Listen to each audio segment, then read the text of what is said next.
CM Yogi Adityanath ने लखनऊ में Japan और भारत के विद्यार्थियों के साथ भेंट कर संवाद किया।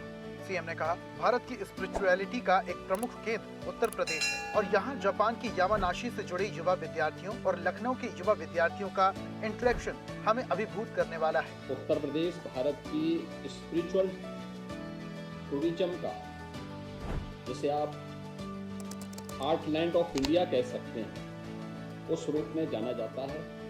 सीएम योगी ने कहा, भारत और जापान के सांस्कृतिक संबंध प्राचीन हैं। जापान की फिलॉसफी व साथ मिलकर आगे बढ़ने और भारत की संस्कृति वसुधैव कुटुंबकम दुनिया को एक परिवार के रूप में मान्यता देती है। ट्रेडिशनल आर्ट एंड फेस्टिवल को समझने का यह एक अवसर भी होता है। यही तो इस एक्सचेंज के प्रोग्राम की हमारी सबसे बड़ी ताकत है, एक दूसरे से सीखना।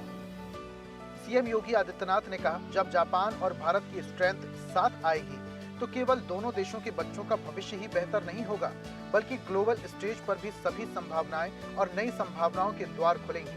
मेरा विश्वास है कि जब जापान की स्ट्रेंथ और भारत की स्ट्रेंथ साथ आएगी तो केवल दोनों देशों के बच्चों का भविष्य ही बेहतर नहीं होगा, अभी तो ग्लोबल स्टेज पर नई संभावनाओं के द्वार भी इसके माध्यम से खुलेंगे। सीएम योगी आदित्यनाथ ने लखनऊ में अपने आधिकारिक निवास पर जापान के भारत राजदूत ओनो केइची के साथ एक फलदायी बैठक और सार्थक चर्चा की। सीएम ने कहा, प्रधानमंत्री मोदी के दूरदर्शी नेतृत्व में भारत जापान संबंध नई ऊंचाइयों को छू रहा है, जिसमें निवेश, प्रौद्योगिकी, उद्योग और नवाचार के लिए ज्यादा अवसर है। सीएम योगी आदित्यनाथ से लखनऊ में जापान के यामानाशी प्रीफेक्चर के गवर्नर कोटारो नागासाकी ने शिष्टाचार भेंट की। सीएम ने कहा, हमने उत्तर प्रदेश और यामानाशी के बीच संबंधों को और ज्यादा मजबूत करने के अवसर पर चर्चा की है। सीएम योगी ने लखनऊ में उत्तर प्रदेश जापान निवेश सम्मेलन 2026 में शिरकत की। सीएम ने कहा, मुझे विश्वास है दोनों देशों के बीच बढ़ती साझेदारियां आपसी विकास और साझा समृद्धि के नए अवसर पैदा करेंगी। साथ ही निवेश, उद्योग, प्रौद्योगिकी, पर्यटन और सांस्कृतिक आदान प्रदान के क्षेत्र में एक दूसरे के साथ कदम से कदम मिलाकर काम किया जाएगा। पिछले 3 दिनों में जापानी डेलीगेशन के प्रतिनिधियों के साथ हुई बातचीत में वर्किंग रिलेशनशिप को मजबूत करने, उत्तर प्रदेश की पॉलिसीज तथा बिजनेस एनवायरनमेंट को समझने और उसे बेहतर बनाने तो उत्तर प्रदेश में इन्वेस्टमेंट के अवसरों पर एक विस्तृत चर्चा हुई।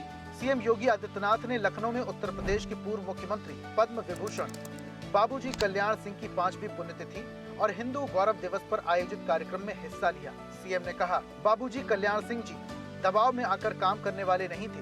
वे कहते थे, कल्याण सिंह टूट सकता है लेकिन झुक नहीं सकता। उन्होंने जीवन भर अपने इस वचन को निभाया।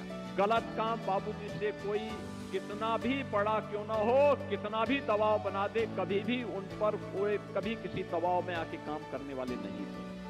सीएम योगी ने कहा, बाबूजी कल्याण सिंह ने भारत के सनातन मूल्यों की रक्षा करते हुए श्री अयोध्या धाम में श्री राम मंदिर का मार्ग प्रशस्त किया।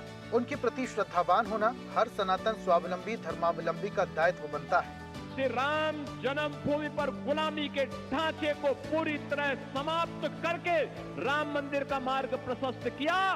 ऐसे बाबूजी के प्रति श्रद्धावनत होना हर सनातन धर्मावलंबी का दायित्व बनता है।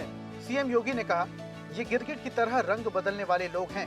पी की परिभाषा पहले पिछड़ा बताया, फिर पंडित कर दिया। किसी दिन पी की परिभाषा पाकिस्तान भी कर देंगे। गिरगिट की तरह रंग बदलने वाले लोग कैसे परिभाषा करते हैं? पी की परिभाषा पहले पिछड़े से, फिर पी की परिभाषा पंडित से, और आप देखना एक दिन वे पी की परिभाषा पाकिस्तान से भी कर देंगे।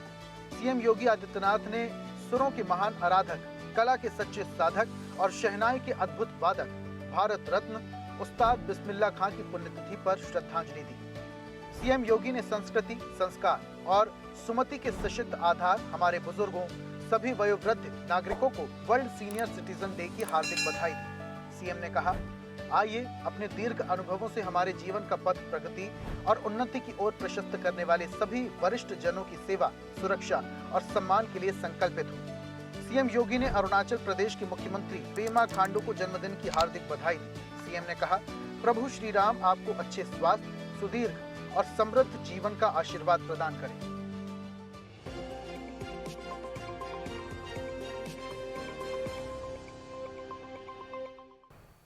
ऐसे ही वीडियोस के लिए लाइक करें, शेयर करें, फॉलो करें। YouTube पर जाकर सब्सक्राइब कर बेल आइकन दबाना ना भूलें और ताजा अपडेट्स के लिए SwadeshLive.com पर जरूर जाएं।